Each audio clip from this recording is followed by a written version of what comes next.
The red warning lights flashed across the command bridge of the orbital station above New Terra as Captain Jake Morrison stared at the display screen that showed their doom approaching. 10,000 enemy ships moved through space like a dark cloud of death, their sleek black hulls reflecting the distant stars, while humanity's last fleet of 300 vessels waited in defensive positions around their final stronghold. Morrison wiped sweat from his forehead and turned to Admiral Lisa Grant, who stood beside him with her hands clasped behind her back, her face showing no emotion even though they both knew this would be their last battle. Grant spoke in a calm voice that betrayed none of the fear that Morrison knew she must be feeling inside. She told him that all their conventional weapons had failed against the Vex shields during previous encounters, and their plasma cannons barely scratched the alien armor, while their missiles exploded harmlessly against energy barriers that seemed impossible to break through.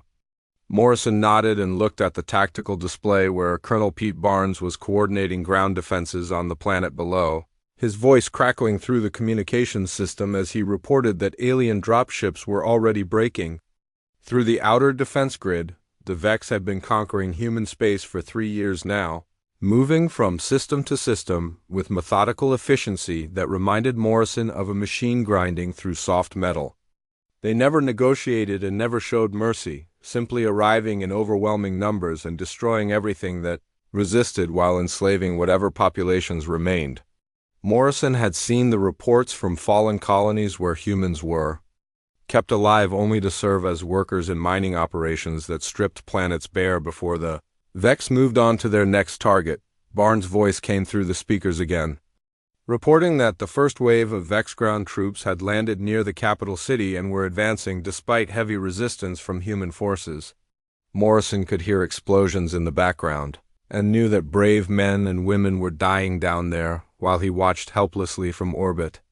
Grant walked to her command chair and activated the fleet-wide communication system, her voice reaching every human ship in the defensive formation as she reminded them that they were fighting not just for New Terra, but for the survival of their entire species. The enemy fleet began to slow as it approached weapon range, and Morrison felt his stomach tighten as he realized that in less than an hour, the last free humans in the galaxy would either be dead or enslaved. He thought about his sister back on Earth before it fell to the Vex, wondering if she had survived the initial attack or if she had died fighting like so many others. Grant seemed to read his thoughts and placed a hand on his shoulder, telling him that whatever happened today, humanity would not go quietly into extinction. Dr. Amy Foster entered the bridge at that moment, her lab coat wrinkled and her hair messy from hours of desperate work in the research facility deep beneath the planet's surface. She carried a datapad in her hands, and her eyes held something that Morrison had not seen in months, a tiny spark of hope that made him straighten up, despite the hopeless situation they faced. Foster approached Grant and Morrison, glancing at the tactical display before speaking in a quiet voice that somehow carried more weight than all the shouting and explosions coming from the planet below. She told them that there was something she needed to discuss. Something that had been classified for over 200 years and locked away in the deepest archives of human military research.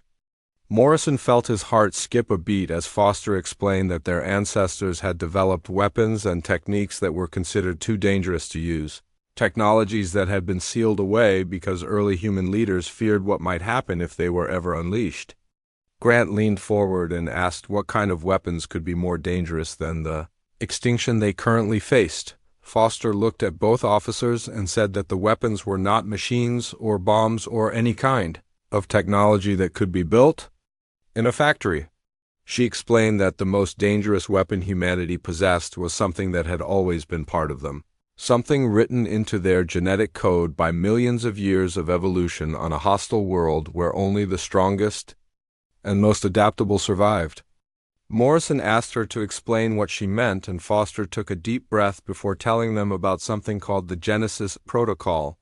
The alien fleet continued its approach as Foster spoke, their massive ships blotting out stars as they moved into attack formation.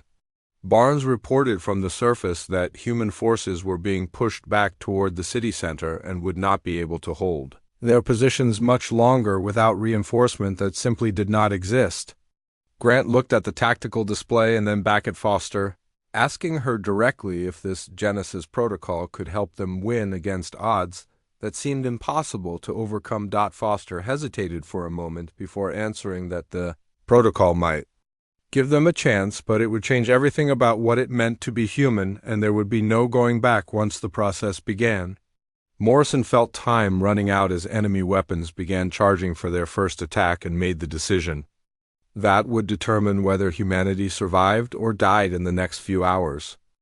The research facility buried 3 miles beneath New Terra's surface hummed with activity as Dr. Amy Foster led her team through corridors lined with sealed doors that had not been opened for decades. Engineer Carlos Rivera followed behind her, carrying scanning equipment, while biologist Helen Wright recorded everything they found on her portable computer, their footsteps echoing in the empty hallways that seemed to stretch endlessly into the darkness ahead. Foster stopped at a heavy metal door marked with warning symbols and biometric scanners that required her personal authorization to access the archives that contained humanity's most dangerous secrets. The door opened with a hiss of escaping air and revealed a vast chamber filled with data storage units that contained research files from the early days of human space exploration. Foster walked to the central terminal and began searching through classified records while Rivera and Wright set up their equipment to analyze whatever they might discover. The files were organized by date and project designation, with the oldest entries going back to the year 2203 when humanity first encountered evidence that they were not alone in the universe. Foster found what she was looking for in a section marked with the highest security classification and multiple warnings about the dangerous nature of the research it contained. Dr. Eugene Palmer had been a controversial figure even in his own time, a brilliant scientist who studied the psychological and biological differences that made humans unique among the species they had begun to encounter during their expansion into space. His work had been funded by military leaders who believed that understanding human nature would be crucial for survival in a hostile galaxy. Wright read through Palmer's initial research notes and discovered that he had been fascinated by humanity's evolutionary history on Earth, particularly the traits that had allowed early humans to become the dominant species on a planet filled with larger and stronger predators. Palmer believed that humans possessed something that no other intelligent species they had encountered seemed to have, a combination of adaptability, aggression, and persistence that made them incredibly dangerous when pushed to their limits. Rivera pulled up video files from Palmer's experiments, and the team watched as the long-dead scientist explained his theories about what he called the warrior genome, a collection of genetic sequences that had been shaped by millions of years of survival on a world where weakness meant death. Palmer argued that human civilization had developed ways to suppress these ancient instincts because they were too violent for peaceful society, but that the genes were still there waiting to be activated when survival was threatened. The Genesis protocol appeared in files dated to 2205, just 2 years before Palmer died under mysterious circumstances that the record suggested might not have been accidental. Foster read through his notes and learned that Palmer had developed a process for activating dormant genetic sequences through a combination of chemical triggers and electromagnetic stimulation that would unlock what he called humanity's true nature. The process was designed to remove the psychological and biological restraints that civilization had placed on human behavior. Wright discovered that Palmer had conducted limited testing on volunteer subjects with results that were both promising and terrifying. The enhanced subjects showed increased physical strength, faster reflexes, improved coordination, and most importantly, a level of tactical thinking and situational awareness that seemed almost supernatural. However, the process also made the subjects more aggressive and less able to control violent impulses, leading to incidents that forced the project to be shut down and classified. Foster found Palmer's final notes from just before his death, where he warned that the Genesis protocol should only be used if humanity faced complete extinction, because once activated, the enhanced humans would be fundamentally different from normal people. Palma believed that the process would create warriors who could defeat any enemy but might be impossible to control once the immediate threat was eliminated. His last entry suggested that he feared what humanity might become if they ever unleashed their true nature on the galaxy. Rivera checked the time and reminded the team that the Vex fleet would be in attack range within hours and that Captain Morrison was waiting for their report on whether the Genesis Protocol could be used against the alien invaders. Foster gathered all of Palma's research files and began copying them to portable storage devices, while Wright ran calculations on how many volunteers would be needed for the process to have any meaningful impact on the battle above. The sound of distant explosions reached them even through 3 miles of rock and steel as Colonel Barnes' forces on the surface continued their desperate defense against Vex ground troops. Foster knew that every minute they spent in the archives was time that humanity did not have, but she also understood that rushing into Palma's dangerous experiment without understanding the consequences could destroy them just as surely as the alien invasion. Wright finished her analysis and reported that based on Palmer's notes, they would need at least 50 volunteers for the initial activation and hundreds more if the process proved successful in combat testing. Foster nodded and sealed the research files before leading her team back through the corridors toward the surface, where Captain Morrison and Admiral Grant were waiting for answers that might save, or damn their species. The facility's communication system crackled to life as they walked, bringing reports from the orbital battle that had finally begun as Vex ships opened fire on human defensive positions.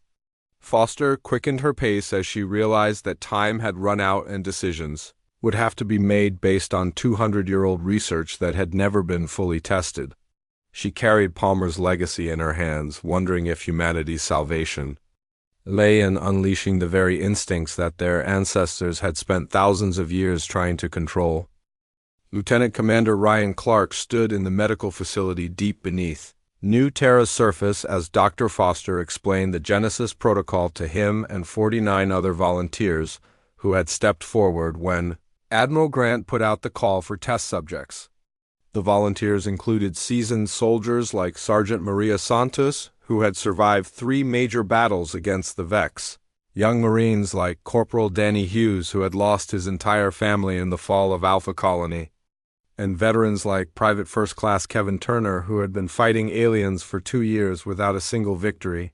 To show for it, Foster told them honestly that Palmer's research showed a 30% mortality rate during the activation process and that survivors would be permanently changed in ways that could not be predicted or reversed. Clark listened to the warnings and looked at the faces of his fellow volunteers, seeing the same desperate determination that he felt burning in his own chest as explosions from the battle above shook dust from the ceiling.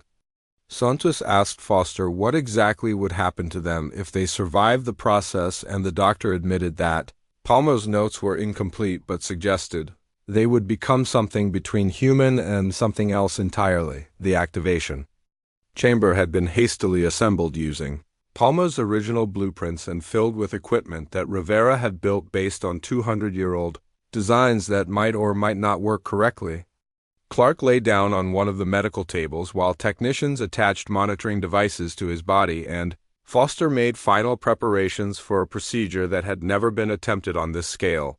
Hughes joked nervously that at least they would die trying something new instead of just waiting for the Vex to kill them, but his voice shook as he spoke, and everyone in the room understood the magnitude of what they were attempting. Foster activated the Genesis Protocol, and immediately the volunteers began experiencing changes that went far beyond anything Palmer's research had prepared them for. Clark felt electricity coursing through his nervous system, while his vision became sharper and sounds became clearer, as if someone had removed filters from his senses that he had never realized were there. Santos screamed as her muscle mass began increasing and her bone density changed, but she remained conscious throughout the process while some of the other volunteers lost consciousness completely. Turner felt his mind expanding as new neural pathways formed and his brain began processing information at incredible speeds, tactical scenarios playing out in his head with crystal clarity while he simultaneously monitored the vital signs and emotional states of every other volunteer in the room. The changes were not just physical but psychological as well, with enhanced protective instincts emerging, alongside an increased awareness of threats and opportunities that made every shadow and movement potentially significant. Right monitored the process from her control station and watched in amazement as the volunteers' bodies adapted to the genetic activation with a speed that defied everything she knew about human biology. Some volunteers did not survive as their systems rejected the changes, but those who lived through the initial phase began displaying abilities that seemed impossible for normal humans to possess. Clark sat up on his table and looked around the room with eyes that now noticed details he had missed before, seeing micro-expressions on faces and hearing heartbeats and breathing patterns that told him exactly how each person was feeling. Foster completed the activation sequence and began monitoring the survivors as they adapted to their enhanced capabilities, noting that they moved with fluid grace and seemed to communicate with each other through subtle gestures and expressions that normal humans would not notice. Santos flexed her hands and discovered that her grip strength had increased dramatically while her reflexes had become fast enough to catch objects, falling from tables before anyone else could even see them move. The first field test came sooner than expected when a Vex patrol ship broke through the planetary defense grid and landed near the medical facility, disgorging alien soldiers who began advancing toward the underground complex. Clark felt something awakening in his mind as he detected the approaching threat, an ancient hunting instinct that made every nerve in his body come alive with anticipation. He looked at his fellow enhanced humans and saw the same predatory awareness in their eyes as they prepared for combat without being given any orders. Santos moved toward the weapons locker with smooth efficiency while Hughes and Turner flanked the corridor entrance, their enhanced senses tracking the movement of alien forces through solid rock and steel. Clark realized that they were no longer thinking like individual soldiers, but like a coordinated pack that shared information and planned tactics on an instinctual level that required no verbal communication. Foster watched in fascination as the enhanced humans began behaving like apex predators preparing to defend their territory. The Vex soldiers entered the facility, expecting to face normal human resistance, and found themselves confronting something they had never encountered before. Clark and his team moved through the corridors with silent precision, using enhanced hearing to track alien movements while their improved vision allowed them to see clearly in darkness that would blind normal humans. They struck from multiple directions simultaneously, using improvised weapons and environmental advantages in ways that confused and overwhelmed their technologically superior enemies. The alien patrol was eliminated within minutes, using tactics that seemed to emerge from some primal part of the enhanced humans' minds, strategies that involved persistence, misdirection, and a level of coordinated violence that left no survivors to report back to the main Vex force. Clark stood over the body of the patrol leader and felt a satisfaction that went deeper than normal combat victory, as if some ancient part of his genetic code had finally been allowed to express itself fully. Foster reviewed the combat footage and realized that Palmer had been right about the Genesis Protocol unleashing humanity's true nature, but even Palmer had not understood the full implications of what they had created. The enhanced humans had not just become better soldiers but had reverted to being the apex predators that their ancestors had been before. Civilization taught them to suppress their hunting instincts.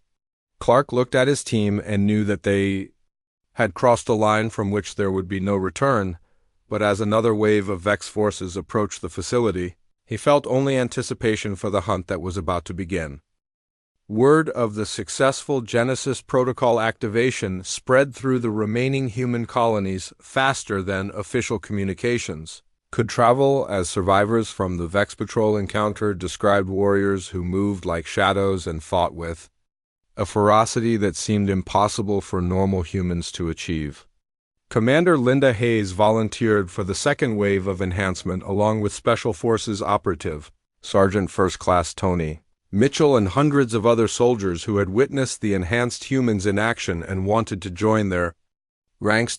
Foster refined the activation process, based on data from the first group and reduced the mortality rate to 15% while improving the speed of genetic changes that transformed volunteers into something that resembled their original human forms but moved and thought in ways that reminded observers of predatory animals.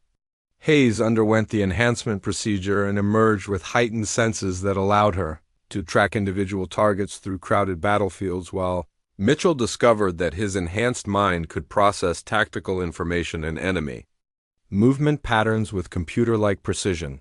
The enhanced humans began displaying pack coordination that surprised even Foster, as they seemed to share information through subtle body language and pheromone signals that normal humans could not detect or interpret. Clark reported that his enhanced soldiers could coordinate complex maneuvers without radio communication and seemed to anticipate each other's actions during combat operations as if they shared a collective consciousness focused on hunting and eliminating threats to their territory. Admiral Grant authorized full-scale deployment of enhanced human units when a complete Vex battle fleet entered the outer system with over 500 ships supported by ground forces that outnumbered human defenders by 10 to 1. Captain Morrison prepared his remaining fleet for what everyone expected to be humanity's final battle, while enhanced ground forces led by Clark took positions around strategic targets on New Terra's surface. The Vex fleet approached with the same methodical confidence they had shown in previous conquests, their commanders expecting to face the same type of resistance they had encountered and defeated on dozens of human worlds. However, the enhanced humans employed tactics that had never been used in space combat before, with Hayes leading fighter squadrons that hunted enemy ships, like wolves pursuing prey through three-dimensional terrain that most pilots found disorienting.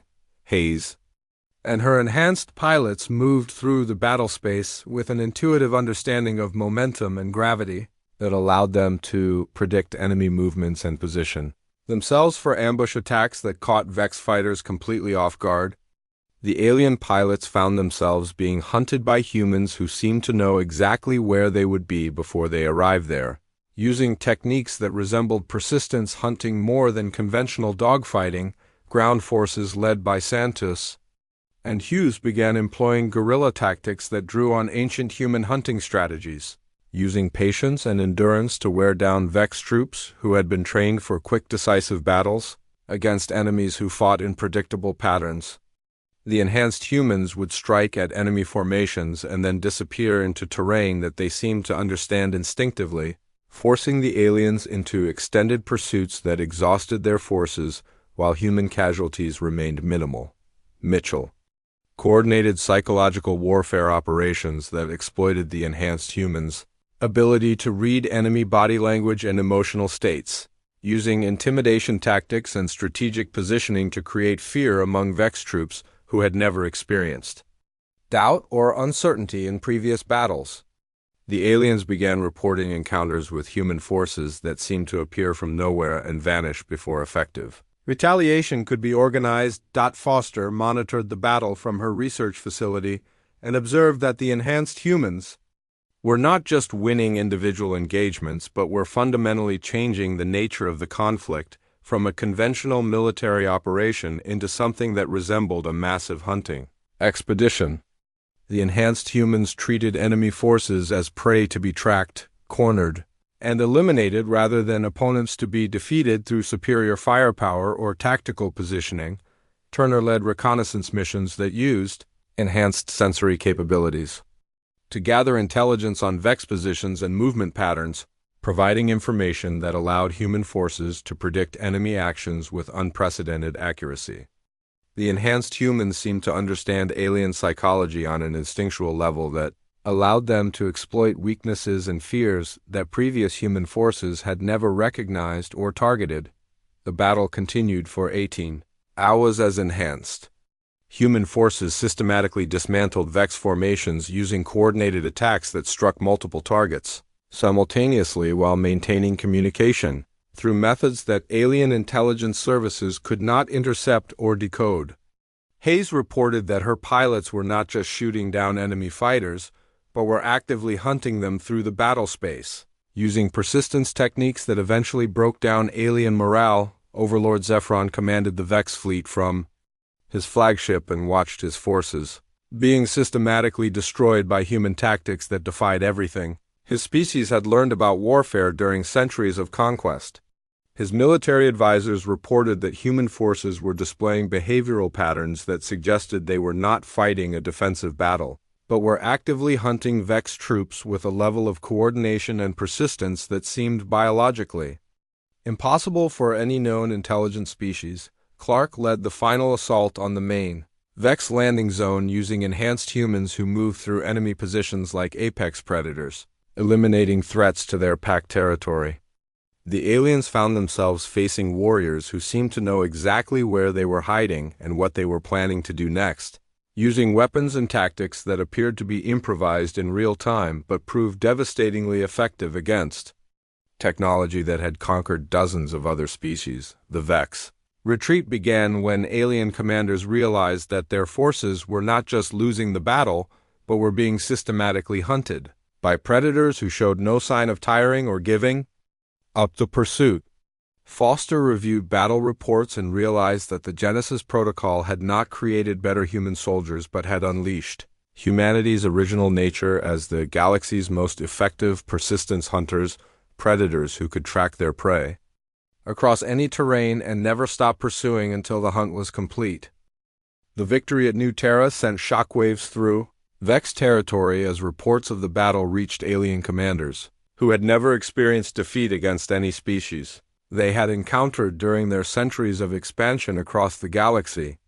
Admiral Grant authorized the implementation of Genesis Protocol enhancement facilities on every remaining human colony, while Captain Morrison began planning counterattack operations that would use enhanced human forces to reclaim territory that had been lost during the initial alien invasion. Enhanced human forces began launching coordinated strikes against Vex installations throughout formerly occupied systems, with Hayes leading pilot squadrons that hunted enemy ships using pack tactics that seemed to emerge from humanity's ancient past as persistence hunters.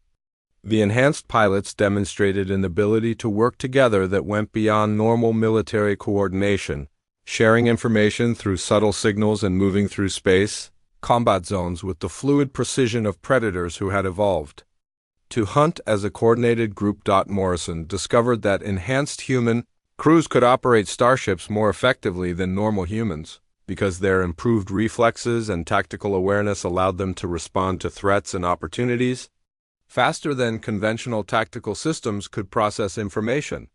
Enhanced navigation specialists like Lieutenant Beth Crawford could plot courses through asteroid fields and nebulae that would be impossible for normal humans to navigate, using spatial awareness that seemed to tap into some primal understanding of three-dimensional movement. Ground operations led by Santos and Hughes employed tracking and ambush techniques that appeared to come directly from humanity's prehistoric hunting strategies, with enhanced soldiers capable of pursuing Vex forces across multiple star systems without losing the trail or giving up the hunt. The aliens found themselves facing human troops who could track individual targets through space stations and planetary environments using sensory capabilities that allowed them to follow pheromone traces and heat signatures that would be undetectable to normal senses. Foster worked with enhanced research teams who could process battle data and alien psychology reports with unprecedented speed and accuracy, developing tactical recommendations that exploited weaknesses in Vex military doctrine that had never been identified by conventional intelligence analysis. Enhanced humans seemed to understand alien behavior on an instinctual level that allowed them to predict enemy actions and counter them before Vex commanders could implement their strategies. Clark led special operations missions deep into Vex territory using enhanced teams that could survive in hostile environments for extended periods, while maintaining peak combat effectiveness through physical and mental adaptations that made them nearly indestructible as long as they remained coordinated as a hunting pack. The enhanced humans could go without sleep for days while maintaining alertness and could subsist on minimal rations while retaining full strength and endurance. Vex intelligence reports reaching Overlord Zephron described human forces that seemed to possess supernatural abilities, including the capacity to predict enemy movements, coordinate complex operations without detectable communication, and pursue targets with a persistence that wore down alien morale through psychological pressure that the Vex had never experienced during their previous conquests. Mitchell coordinated psychological warfare campaigns that used enhanced humans' ability to read alien emotional states and exploit fears that Vex troops had never acknowledged even to themselves. The enhanced humans could sense fear and uncertainty in alien forces and amplify these emotions through tactical positioning and intimidation, techniques that created panic in enemy formations that had been considered unbreakable by conventional military analysis. Hayes reported that enhanced pilots were not just winning individual dogfights, but were actively hunting Vex squadrons across multiple star systems using techniques that treated space combat as an extension of terrestrial persistence. Hunting. Enhanced humans could track damaged enemy ships for weeks, while gradually wearing down alien crews through constant pressure that prevented rest or resupply operations. Turner led reconnaissance teams that used enhanced sensory capabilities to gather intelligence on Vex strategic planning by monitoring alien communication patterns and behavioral changes that revealed enemy intentions before they could be implemented.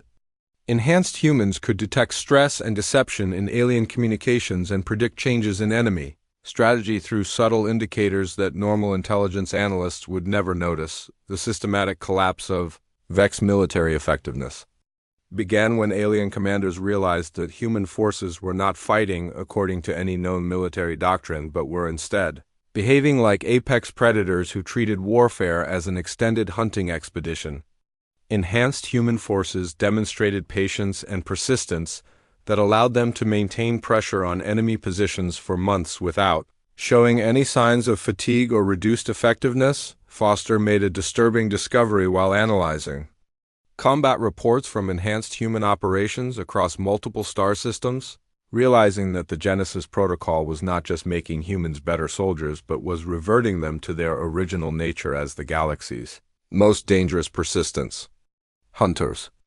Enhanced humans showed behavioral patterns that suggested they were no longer thinking like civilized beings, but like predatory animals who viewed all non-humans as potential prey. Santos reported that enhanced ground forces were beginning to enjoy combat operations in ways that concerned their normal human commanders, showing signs of what appeared to be hunting satisfaction when they successfully eliminated enemy targets. Enhanced humans described successful missions using terminology that suggested they viewed Vex forces as prey animals that needed to be tracked and eliminated. Rather than enemy soldiers fighting for their own survival, the tide of war shifted decisively when enhanced human forces began implementing hunting strategies on a galactic scale, with coordinated operations that treated entire star systems as hunting grounds where Vex forces could be pursued and eliminated through persistent pressure that never allowed alien troops to rest or regroup. Admiral Grant watched reports from dozens of systems where enhanced humans were systematically hunting down Vex forces that had once seemed impossible to defeat. Mitchell analyzed alien communication intercepts and discovered that Vex commanders were beginning to fear human forces for the first time in their military history, with reports describing enhanced humans as predatory creatures that seemed to exist only to hunt and kill alien troops. The psychological impact of facing persistence hunters was breaking down Vex morale and creating panic in alien formations that had conquered dozens of other intelligent species without experiencing fear or uncertainty. The final phase of the war began when enhanced human forces launched coordinated deep strike missions into the heart of Vex territory, using tactics that treated the alien empire like a vast hunting ground where prey could be tracked and eliminated. Through systematic persistence that wore down enemy resistance over time, Captain Morrison commanded a fleet of ships crewed entirely by enhanced humans who demonstrated supernatural coordination and tactical awareness that allowed them to predict enemy movements and exploit weaknesses that conventional military analysis had never identified. Enhanced crews aboard human starships moved with fluid precision that made their vessels extensions of their collective hunting instincts, with navigation specialists like Crawford plotting courses that took advantage of gravitational anomalies. and stellar phenomena in ways that seem to require an intuitive understanding of three-dimensional space that normal humans could never achieve.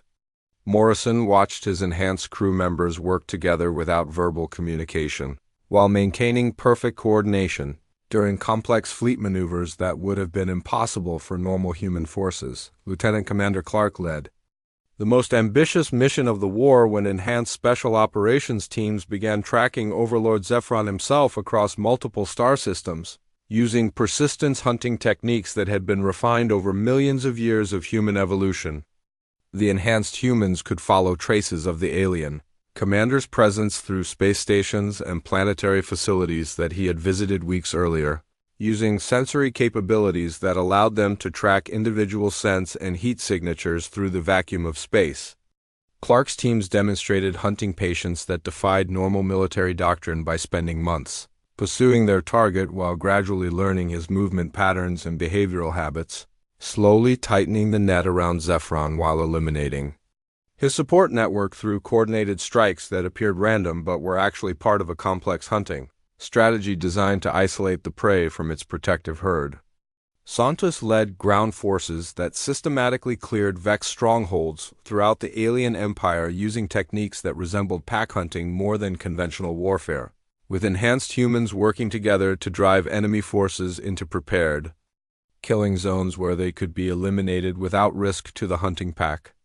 The enhanced soldiers showed tactical creativity that seemed to emerge spontaneously during combat operations as they adapted their strategies to exploit weaknesses they discovered in real time. Hayes commanded enhanced pilot squadrons that hunted Vex fleet elements across entire sectors of space, using coordinated tracking techniques that prevented alien ships from finding safe haven in any system they entered. Enhanced pilots could pursue damaged enemy vessels for weeks, while gradually wearing down alien crews, through constant pressure that prevented rest or repair operations until the prey finally collapsed from exhaustion and despair. Foster monitored the psychological profiles of enhanced humans and discovered that they were no longer showing normal human emotional responses to combat operations but were instead displaying satisfaction patterns that resembled successful predators completing hunting cycles. Enhanced humans described successful missions using terminology that suggested they viewed the elimination of alien forces as natural and necessary rather than regrettable casualties of war. Turner's reconnaissance teams provided intelligence that allowed human forces to predict Vex strategic decisions before alien commanders made them by analyzing behavioral patterns and stress indicators that revealed enemy intentions through subtle signs that normal intelligence analysis would never detect. Enhanced humans could sense fear and desperation in alien communications and use this information to anticipate enemy actions and counter them effectively. The capture of Overlord Zephron came after a pursuit that lasted 6 months and covered 12 star systems as enhanced human forces used persistence hunting techniques to gradually isolate the alien commander from his support network while wearing down his psychological defenses through constant pressure that never allowed him to rest or feel secure. Clark's teams finally cornered their prey on a remote mining station where Zephron had sought refuge among civilian workers, who could not protect him from hunters who had tracked him across the galaxy. When Zephron was brought before Admiral Grant, in restraints that could barely contain his terror at being captured by predators he had underestimated, the alien leader revealed information that shocked everyone present by explaining that the Vex Imperium had encountered humans in ancient times and had carefully avoided human space for thousands of years because their ancestors recognized humanity as a species of apex predators that posed an existential threat to other intelligent life. Zephron explained that the recent invasion had been launched by younger Vex commanders, who had dismissed ancient warnings as primitive superstition and had convinced the Imperium leadership that humans were just another weak species that could be easily conquered and enslaved. The older generation of Vex leaders had tried to prevent the invasion but had been overruled by military factions that believed superior technology could overcome any biological advantages that humans might possess. The complete collapse of the Vex Imperium followed within months as member species abandoned the alien coalition rather than face enhanced human forces that had demonstrated their ability to hunt and eliminate any threat to human survival. Foster watched intelligence reports showing entire alien civilizations fleeing from sectors where enhanced humans were operating. Treating humanity like a plague that would consume everything in its path, Morrison led the establishment of human colonies in former Vex territory as enhanced humans began claiming star systems that had been abandoned by alien species, who preferred to relocate rather than risk encounter with persistence hunters who had proven they could track their prey across any distance and never give up the hunt until their targets were eliminated. Foster faced the ethical implications of her work as she realized that the Genesis Protocol had not created better human soldiers but had unleashed humanity's true nature as the galaxy's most dangerous predators, creatures who had evolved specifically to hunt and eliminate any threat to their survival.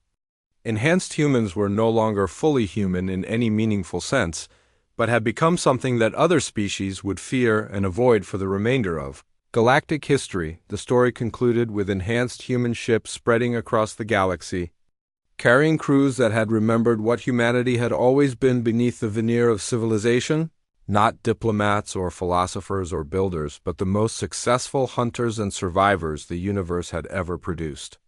Morrison stood on the bridge of his flagship and watched star charts that showed human territory expanding in all directions as enhanced forces claimed worlds that alien species had abandoned rather than face the persistence hunters that humanity had become. Foster sealed her research files knowing that humanity's final weapon had indeed been final, not because it was their last resort, but because no other weapon would ever be necessary again, and wondered whether they had saved their species by unleashing their true nature or doomed the galaxy by releasing its most dangerous predator from the constraints that had kept it caged for thousands of years.